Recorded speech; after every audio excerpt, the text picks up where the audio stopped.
Good to be here again. Yeah, man. Good to see you. Yeah. It's been the first time I've seen you in like 4 or 5 months. Yeah, it's been a while. Yeah. Back on UK soil. You're back on UK soil. Was in Thailand. Has a growing scene there now. Yeah. Yeah. Saw a bunch of DJs there. Which is a lot of fun. Yep. So should expect more Asian acts to start coming through. I'm excited for it. It means a breath of life into, the creative landscape, I think. How would you describe Trackstack OS? That's a great question. I think the change behind Trackstack OS is taking this vision of what one product was and turning it into a system that people can follow to underpin their entire career, from their artistry all the way through to the business side and everything in between, that gives them a place to come and lean on and build on to create a sustainable career. And, what about you? What do you see it as? Yeah, I mean, I feel like it's a tool. It's a set of products or tools. That word is always a bit confusing for me. But the Trackstack OS is a set of products that allow you to go into becoming a professional, artist in electronic music in a way that makes sense, in a way that is sustainable, in a way that feels safe, where you can literally turn around to yourself and then to others and be like, this is what I'm going to do. This is how I'm going to earn income, and this is how I'm going to make it happen. That's the real intention behind the platform, is to give you a sense of like structure, a sense of direction, a bit of a vision for balancing both sides of being an artist in this scene, which is making music, performing, running the business of being an artist. And often what we found is, that involves selling or monetizing your expertise in some form. So the OS is basically a way to, enable both sides to flourish. And in that, we hope that more people, have long and like fruitful careers in this space and ultimately become the artists that they want to aspire to become and don't exit for whatever reason. What do you think is the difference between being an artist and having a career? Where do the lines intersect, and what are the glamorous bits? What are the unsexy bits? What are the bits in between that you think are like the most important that people potentially get wrong or don't really zero in as artists? Well, I think it still starts in the music. Like, everyone wants to make, they want to start making tracks that they hear out. They're inspired by DJs that they see or producers that they hear. And that's always like the ignition and the fire starter to it. And that never goes away. I think what gets hard is, going from that to doing it. Like, the gap in that is so big. For some people, it's really short. And for some people, it never happens. And I believe that's actually down to like the beliefs that you have internally about like, how much you want it, really. And I also think it's about the courage that you are willing to take action towards it. And I feel like it's the same in any entertainment or like artistic path. But at some point you just got to cross the line and claim that that's what you want to do and like voice it, and then do things that kind of move you towards it. The thing that's hard is, okay, you say, yeah, I want to be an artist, I want to make music, like, and what do I do now? And that's where it's so wide in like the things you need to do that you get confused. I think many artists are very like, it's overwhelming. That's the word I hear a lot. It's overwhelming, all the things I need to do. It used to be buy records, mix, make records, play out. It still is that, and it should just be that. But everyone thinks that they need to be a social media brand and that they need to, run a label and start a party. And I think those things have their place at certain points in it. that define a career, because the career term is not necessarily, you know, it sounds corporate. It's not. It's just blueprint, you know, template, you could say. It's like you're looking at the guys that are successful and you say, well, I want to do it like that. And there's usually characteristics that they have, like they run a label, they have a party event brand, they, you know, they have some sort of like expertise sidearm or something like that. They sell sample packs or they sell plugins and so on. And typically the guys that are like running on all cylinders in terms of they're in it, their name is persistent, have those things in common. So I think there is a degree of like career trajectory and blueprint that you can follow as an artist and have success. And we call that the DIY artist. But I think fundamentally, if you're just trying to get to the point of finding your sound and like stepping into it, it still comes down to those basic things like listening to records, mixing records, working on your craft, making music, sampling, enjoying it, making records, sending them out, seeing what happens, trying to build your network of other people that are in your sort of sound space, and creating opportunities from that. I keep talking about that a lot recently because I was on a call with someone the other day and they were like, I make records, but what do I do? I want more. Like, I played a few gigs, but I want more.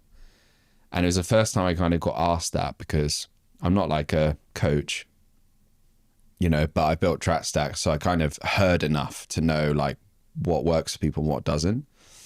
And I said, it starts with building a network of other DJs that will play your records out.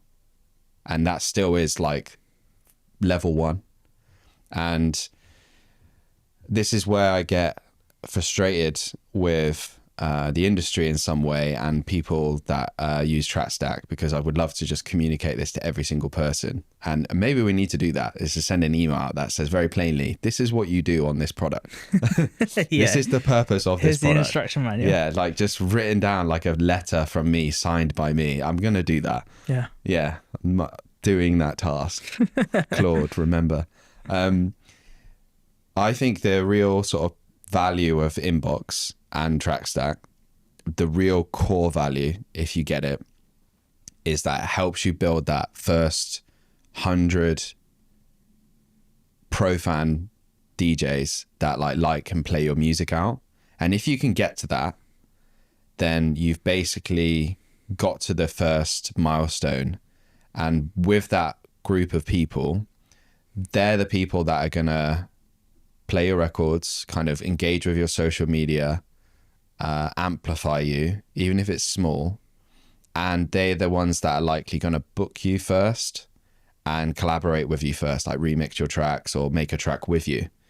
And that network, it basically just scales from 100 to 200 to 300 to 1,000. That's your fan base. And then after, over a long period of time of you growing more and more into whether you want to get, you know, go bigger, so to speak, make bigger records, like more pop records, or stay as underground as you want, you choose the scale. That's how you kind of build the career, because they're your first customers. Even if you were to do music coaching, like those people are likely to be the customers. Regardless and so of it what you really like it always goes back to like that. It's like, okay, it starts with making records, mixing records, finding your groove, finding your sound. You have some records, great. Send them to other people, typically DJs. Don't send them to your mum and your girlfriend. Like, cool, yeah, they're gonna like it, but like, send them to DJs. Send them to DJs you don't know. Send them to DJs that are not huge. Stop trying to send them to the biggest DJs. Yeah, do it occasionally, but don't make it all about that. Send it to all the people, like cross T, like send it to all the people in your city. You know, imagine just blowing up in your city first, or your town, or your county or country. You have to start small. And those people will then amplify all other aspects of it. And if you look at all the acts, that it's just basically bigger, You know, almost like a sound wave, makes a splash. It started in one city and they grew in the city, and then it grew into the next city and the next country. And over time, everyone's kind of playing their records. A Jamie Jones record will be in everyone's DJ sets. So it amplifies Jamie Jones and the record. So it keeps his name out there. So like it always starts with DJs playing the record out. All those beach clubs, all those small clubs, all those small places where people go that are not directly seeing the act. That's where people hear about it and discover you through Shazam or through watching the mix back or looking at the YouTube track list. That's how you're discovered. So the more DJs playing your records in their mixes and playlists and so on, the faster you get amplified. And also it's like you said, the looking at where you have less competition isn't necessarily saying you're not going to have success with the biggest DJs, but if you're competing with 2,000, 3,000 other artists that month to get on the USB stick of Jamie Jones or Marco Carola, you've got to be producing some absolutely amazing music, and also the luck, the timing. It's one of the things we've heard from Jamie, like, the setting in which he listens to music, and if that track gets 100% of the attention at the right time is so important, because it's a bit random. There is still luck there. Just because someone's listened to it, it's like anything. You could hear a track on the train and then, in your headphones, and you hear it out loud and it just doesn't sound the same. So you're competing against a huge amount of people, and also the timing. So looking at other DJs that are probably not in the same sphere of influence and don't have the same competition in their inbox, that's the thing you're going to start noticing momentum first. Because like you said, if you're sending tracks to a DJ who gets maybe 100 tracks a month, one, they're probably going to listen to the entire track or a lot bigger portion of it, but you're more likely to get played by that person just pure statistically. And if you're quite strategic about which inboxes you target, and city's a great one because you've got something in common, country's a great one because often you'll have a language similarity as well, they're great tactics to use in order to start seeing some more of that progression, because then you also have a better connection. If you're like, not to say you shouldn't just send, if you're based in the UK and you're trying to send a track to someone in South America, still value in that. But if you're you're based in Leeds and you send a track to a DJ who's also based in Leeds, that's a great way to start a conversation. You start with the track, you give them something, and they're like, hey, I hope you like this. Oh, by the way, I'm also in Leeds. Let's meet up. Oh, I see you've been producing some cool stuff. Should we start a party together? Oh, cool. Should we put £500 each together? Boom. Those are the things that actually start to see I think it's actually about like offline connections, because followers are great, don't get me wrong, but they do not necessarily lead to growth. Like action. The things that lead to action are the one-to-one connections with those personal professional fans in the early stages, because you listen to all of the big guys that have been in the scene for ages. They didn't go to, Michael Beebe didn't go along to Jamie Jones and was like, I want to start a party. No, he did it with his best mates. And the same with Fuse, the same with Jamie Jones. Paradise. They all did it with their mates. Yeah, and the people they meet. Like in the city. Yeah, and like there's hundreds of anecdotes like that where people in the same space who love the same sound in the same music were like, let's get together and do that. And I think there's a perception still that you're going to send your track to these big DJs, they're going to play it, they're going to sign it, and then boom, you're going to be there. It's like, it's not how it works. It's you have to do it yourself and with the other people who are not there yet, because the way you get there, the way you get to that success is you go on that journey with these other people around you. These big DJs, they're busy being those big DJs. They've got so small, like we even know we're a co-founder of one and we don't get a huge amount of time from him because he's so busy. He's being Jamie Jones, and that's absolutely okay. But to expect that those people are just going to pull you up into their stratosphere and to, you know, give you the success that you believe you deserve. Like, that's not the way to do it. It's got to come from the people around you. You can still strive for it. Like, you should still do it, but don't wait on it. Well, they become great accolades. Like, they're actually more personal affirmations to you. If these big labels and these big DJs are playing your tracks and signing your tracks, it should be something that tells you, like, yeah, you've got something here. Like, people respect what you're doing. They see your talent, they see your skill, and they see the commitment you've made. But it doesn't always equate to the things you want out of it. It's not always going to equate to new gigs. It's not always going to equate to you being able to quit your day job. Like, you still need to be the person to take action to that. And the route to that is actually looking at the people around you that also are in the same position of you and doing it together. Because doing it on your own is so difficult. You just can't do it. Yeah. In isolation. Yeah. So, yeah, roundabout way, that's Inbox. Yeah. That's why you should use Inbox. Yeah. That's the purpose of Inbox. But the new thing we're cooking is Studio. And Studio, for people who don't know, is a community builder, and it allows you to build a Discord, a circle-like community, if you're familiar with those platforms, around your professional fan base. It allows you to create memberships, allows you to sell digital goods. You can run courses on there, cohorts. You can have all your video content on there, lots of different audio capabilities. It's track feedback. There's so much we've been putting in there that's basically accommodating the idea of building either an educational style community or a very music-led community around your fan base, around your pro fans, around other DJs, around other acts. And we worked with a lot of music educators initially. So people were making tutorials around music production, and that's still a fundamental blueprint that you can run on Studio really effectively.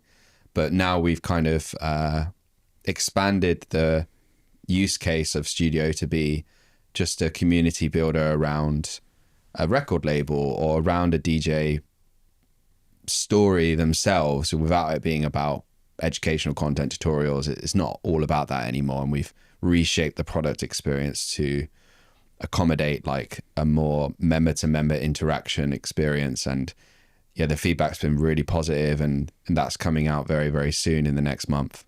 Yeah, I think the biggest change is like stripping it away from just this narrow focus around music education and music educators, and hearing the feedback from people who were initially interested in Studio but never quite spoke to them, and saying like that's a very difficult thing to do. It's a very time consuming thing. There's a lot of investment that it takes, and it can often take away from just your pure artistry, which a lot of the guys we speak to are still in.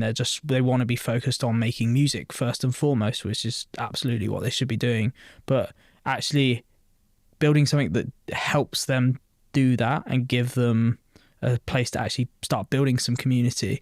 The things we've seen from, you know, outside of Trackstack, people running Discord servers, people running circles that, you know, they're big DJs. Like Patrick Toppin's got a great Discord. It's a very lively Discord community, and it has a lot of the things that we think more artists should be doing to try and foster professional relationships, and giving access, giving a place where people who are interested either in a brand or DJ or label to actually start building some connection around that sound. Because I think it is first and foremost about the sound that you're trying to foster. People who really love your label, people who really love the sound you're creating, where can they go to feel more part of it, to connect with other artists that are also making that sort of style of music, and to either find collaboration, to find people at events, you know, other people who are in that same position. And I think that was one of the fundamental things that was missing in the first iteration of Studios. We just didn't value that enough, and so it was so focused on the content. But actually, this is now the core of Studio, with the content being an addition to it rather than the core value you get from it. Exactly. Yeah. So Studio will be out soon. I'm excited for it. And, you know, we also learn in between that yeah, like you said, some people don't want to build educational businesses or run a community. They want to kind of be a bit more of a lone ranger and do things a bit more on the side, a bit more on their terms with more flexibility. And that's why we also built Elevate, which is basically a two-sided marketplace where you can find and discover professionals that are there to kind of serve you as an artist to help elevate your tracks, hence the name Elevate. And you'll be able to get track engineering, so coaching for production on your music, find people for mixing, mastering, and general, like, you know, coaching for making music. And they're going to be other DJs and artists that have done this and proven it. They're not just unknown people. These are people that your names that you'll recognize. And it's a chance for you to like discover that they do offer this, and that is not hidden, and that is not behind like a taboo, basically. So you'll be able to discover people, engage with them, and ultimately for the professionals, that it's an opportunity for you to improve the efficiency of what you do. So if you're just giving people a Calendly link or a Zoom link and asking them to do a bank transfer, this is a more streamlined way where you can manage all of your payments, all of the customers that you have, all of the analytics around behavior, what's going well, what's going right, and manage all of the request fulfillment and the calendar that you have. So it's a complete system for selling professional expertise in the realm of music. So specifically, you know, track feedback, coaching, mixing, mastering, and so on. It's not just a general platform. It's been optimized and developed for music expertise. And this is going to help you start your music expertise business, which we're really excited about. Yeah, I think like drilling in on the core value of it. So, you know, I think a lot of artists don't realize it's happening, but you get to a stage where you build a level of respect and reputation where other artists come to you and they say, hey, like, what do you think of this? Is this good music? Like, am I onto something here? And they're looking for your professional opinion. They're looking for you to come back and say, yeah, I think this is good. I would maybe look at changing this. Maybe your drums aren't good enough. Maybe you need to look at the way you're arranging a track. It needs a better mix down. Those sort of things which you'll naturally start, people ask you over time, and you'll just give away for free. And what we see is an inflection point, which is a lot of the time that's taking time out of your day. It's not quite an hour coaching call, but it's a bit of your time and your expertise that you have the opportunity to monetize. And that, I think, is one of the biggest things we've seen with the track feedback, is a lot of people are not necessarily even selling it because they don't know it's something they can sell, but it's a short form nugget of coaching based around a single track that is really valuable to artists that want it. They're willing to pay for it, but for you as the artist giving it, it's not something you would have set up or explored before, because there just isn't really anything that exists for it. And that was one of I think the newer sides of Elevate that was not necessarily based around the existing services aspect, which everyone knows around mixing and mastering and one-to-one sessions.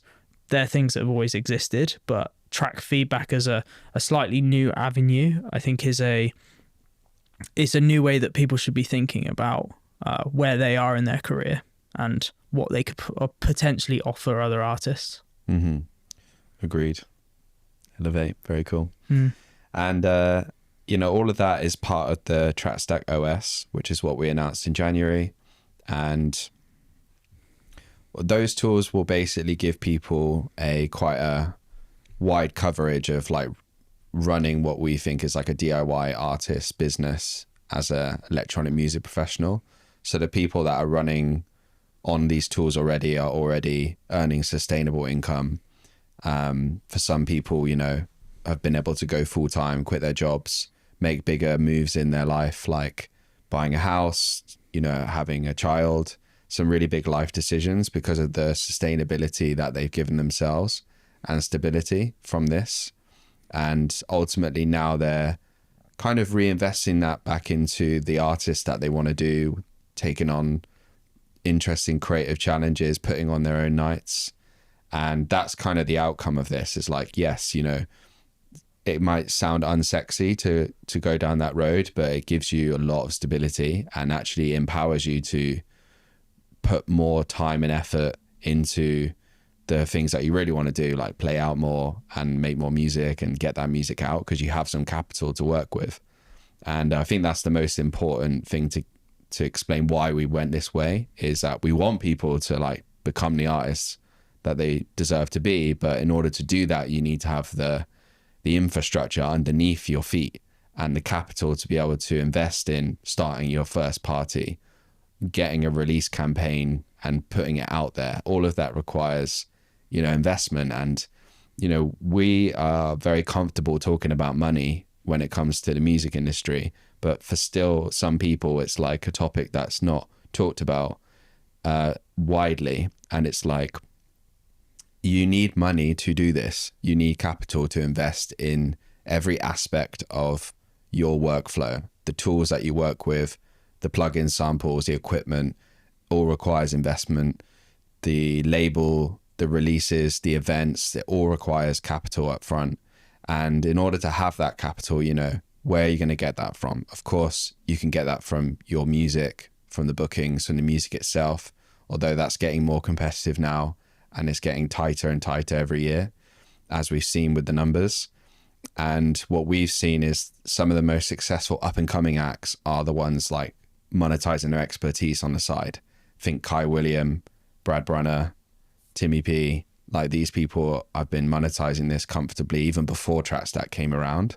And this is a big enabler to how they've been able to move in the way that they have been as an artist and accept the opportunities that they want that fit them, the gigs and so on. So I think, you know, the Trackstack OS speaks to people at a specific part of their career, but it's also an inspiration for people of where you can get to eventually. If I am a up and coming artist who's making a lot of music, and you know, I'm trying to get signed and I'm trying to get supported, and I've just come across Trackstack and, you know, I've started to send out some tracks, and what can I expect next for someone like me to come to the platform? Like, what should I be expecting from Inbox? What should I be expecting to, you know, come towards me that I haven't yet seen from the product? I think, you know, Inbox is the starting point for everyone, which is like how you go from zero to, you know, first, you know, pro fan, first, you know, part of your network. That's kind of like the goal that we want to have, and we're going to be making that easier for you. The next part now is about how you get the music out. And that's something that we have just been like passive to, you know, we let you send the music and we've never really got more involved in like that side, but we are actually talking about that more now, around how we help people get the music out and get heard, you know, beyond just in a DJ set or an isolated Inbox feed. And we've been talking more about, you know, potentially opening like a store or some sort of music discovery experience that is, you know, not just for other DJs, but primarily designed for that. But going back to the roadmap, which is like, how do you go from door to DJ booth, which is ultimately what you want to do. And that being like the underpinning of our roadmap, like how do you go from door to DJ booth? That's like the underpinning of our roadmap decisions. A store fits closely to getting you closer to the DJ booth. So I think, you know, it's a good time for us to talk about the current climate of how people get their music out beyond uploading it to SoundCloud or sending it on Trackstack, and the challenges that exist there, and what we see as like an opportunity to improve that for people who are trying to get their music out and closer to being played. For sure, yeah. I think the interesting part of the landscape is you have a very big incumbent in Beatport that serves a huge, like every genre within the electronic music industry, and is very much focused on, you know, promoting it through charts, surfacing the popular music that's coming through with especially some of the bigger, more established independent labels. But there isn't really a space for, you know, the single artist who is still making good music, and they then go off to, again, more wider products like Bandcamp, and you see them selling music on Bandcamp. We've heard some really good success stories of people earning, you know, 5 figures in a year from selling music on Bandcamp, which is unbelievable. Like when we heard these stories, we were like, wow, that's really, in this day and age, like people are able to make money from, like, proper money from selling music. And one of the things we see is that, you know, the network that we're building with inside the platform is set up really well to help those people who are looking to start monetizing their music away from just streaming, because streaming is, you know, it favors the bigger artists with audiences outside of you know, outside of the, like, the pro fan, the, you know, the fans that come to shows. And early on you're not getting those, and so people aren't buying that music. If you're not expecting a normal fan to go and buy that music, it's all about other artists. And that's where we see there's a huge opportunity for us to start giving an extra income stream to artists that are at that level, that they can look at their other professional fans and say, hey, if you would like to pay for my music, you absolutely can. And I think facilitating that exchange is an obvious next step for us, and giving people who don't necessarily want to go down the, you know, some of those other roads we spoke about with Elevate, or even educational stuff with Studio, then, you know, at a minimum you should be able to sell something through Trackstack, and that starts with a track. Yeah, I agree. Yeah. So I think, you know, we've done like a lot of work towards helping people kind of do the expertise side, and that's been really good. And that was like all of last year. And I feel like I feel very complete about what we've put together and what we're putting out in the next month, that kind of covers it all.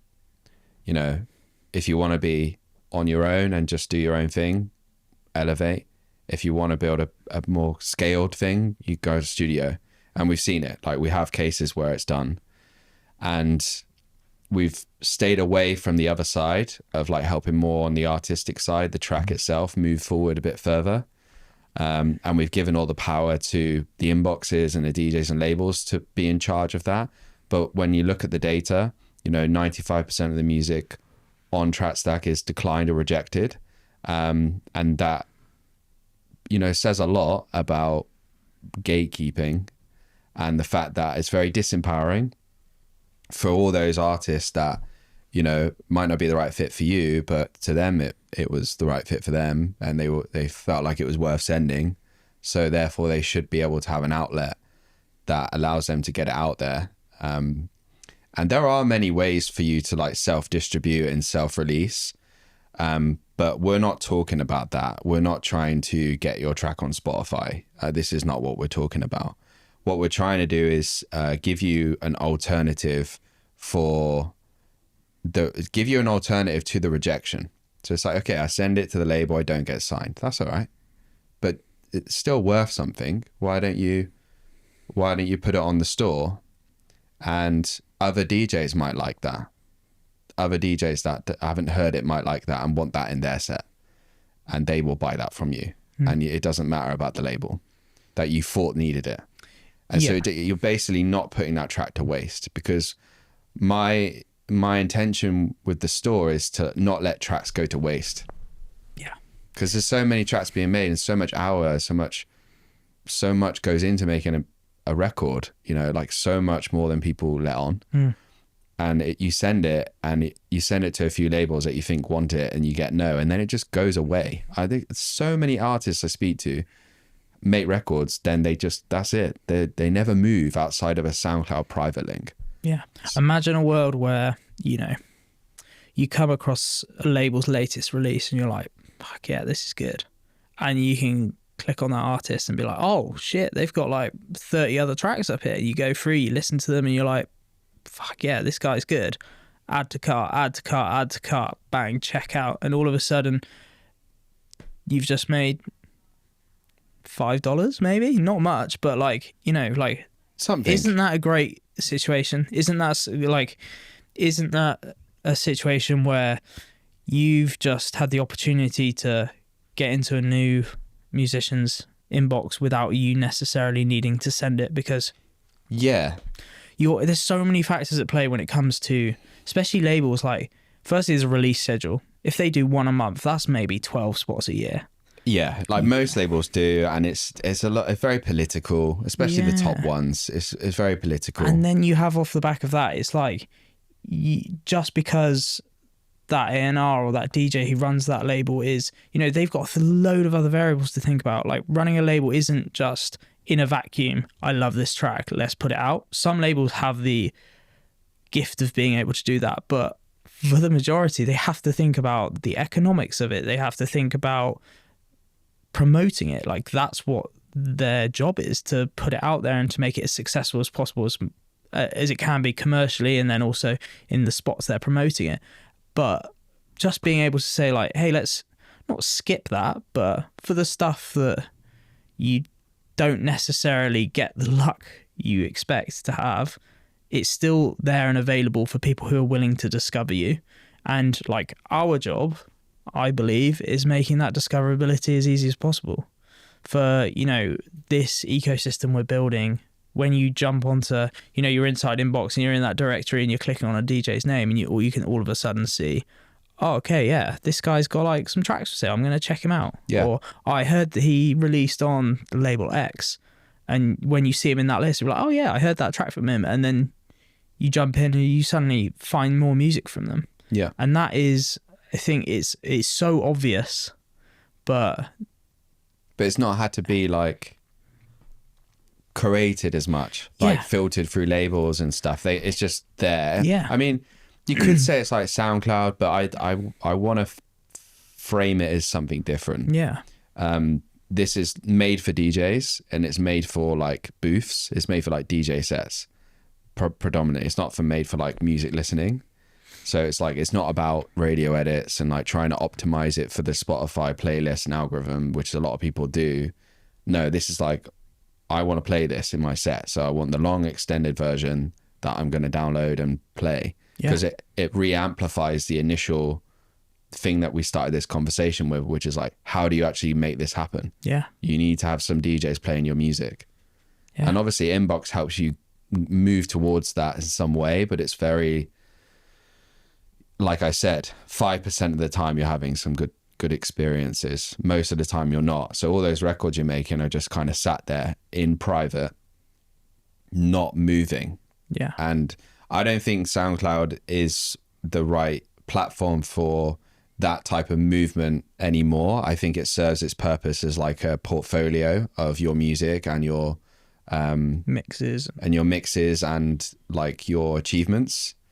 But it's not necessarily like hitting the mark of like music discovery, DJ sets, highly optimized for like dance music only, and doesn't have this whole follower thing and social things. It's not about that, you know. So we've been looking at experiences that we're all familiar with as producers, like, you know, sample libraries like Splice and Loop Cloud, because they serve a very functional purpose, which is like, I need to find a sample now of this, and I need to find samples like that, and I go through this discovery experience, and then I drag them into my DAW.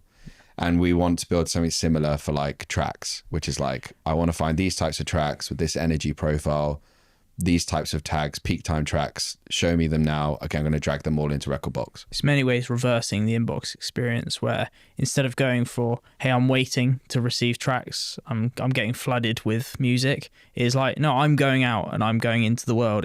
And I'm trying to find this music, and I'm going to be the discoverer rather than the ingesting it. Yeah. And I think that's the biggest distinction, and, you know, giving more opportunities when you get into Trackstack for the first time and say like, hey, it isn't, yeah, I can send my track off, but like it could be a month before I get that track listened to, or a couple of weeks. Like, how can you do something immediately in that short time which is going to actually start bringing you value more quickly? Yeah, that's Store.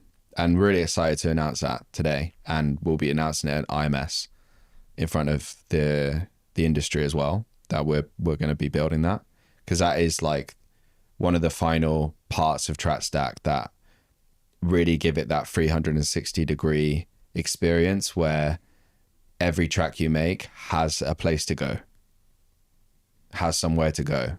And I think that's the most important thing, is that you don't feel like you're wasting your time, and that the loop doesn't end with a decline or, you know, a no. It's like you've got somewhere else to go. You've got somewhere else to go to talk about what happened. You've got somewhere else to go to improve the tracks, and you've got somewhere to go with the track. And it's like, it's on you. You know, you put it on there, nothing happens. It's okay. It's just like all the millions of samples on Splice and SoundCloud.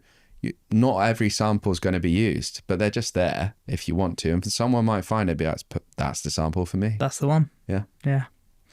Well, yeah, it's exciting times. And I think, yeah, just like rounding it off with, you know, where we're going to be this year. And so we've got obviously IMS coming up in a couple of weeks, which is our first time there, which is really exciting. We're going to be doing an elevator pitch, which is just a 10-minute chat to tell everyone about Trackstack, what we have going on, and, you know, what we see as, you know, our part of the industry and what we're planning to do and our vision, which will be really exciting. And we'll be around for a few days there if you want to come catch us. And then what else have we got on? Well, we've got a number of guests coming onto the podcast this year, which I'm excited about, and Studio and Elevate launching in sort of spring, and then more to follow with Store and some other things towards the end of the year. Brilliant. That's it. Nice one. Cool. Thanks, mate.